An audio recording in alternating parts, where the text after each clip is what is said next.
Cleveland's own Fox 8 News.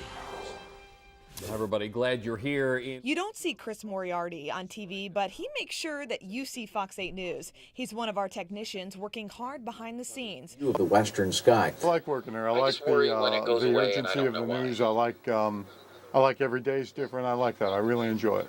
One day, he passed our general manager in the hall and noticed a St. Jude pin on his lapel.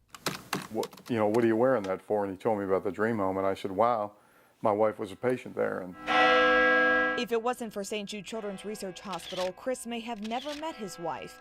At age 10, Michelle was diagnosed with cancer. A couple lumps on the back of my head, and we went to the doctor, and they wanted me to get a biopsy done on those, so we did. I had acute leukemia. Back then, I still had only a 50% chance of living. Who knows how long I had it, because when I got it, they said I only had actually a few more weeks to basically live. When you were at St. Jude, describe what the experience was like. I was getting spinal taps for a while there, like once a month, and the bone marrows were every 3 months. They treat you like a family. They didn't want you to seem like you were sick. You were down there. They wanted to keep you as happy as a kid as they could be. Michelle was diagnosed in 1980, and 3 years later, just as she was beginning to feel pretty good, her hair was back, and she was going to school, the cancer returned. It was just in my blood before, but when it came back, it was in the your spinal fluid. More tests, more treatments, more St. Jude. And then in 1992, Michelle was considered cured. Through all the treatments and through all the travels back and forth to Memphis, St. Jude took care of everything. My family didn't have to pay a penny to St. Jude.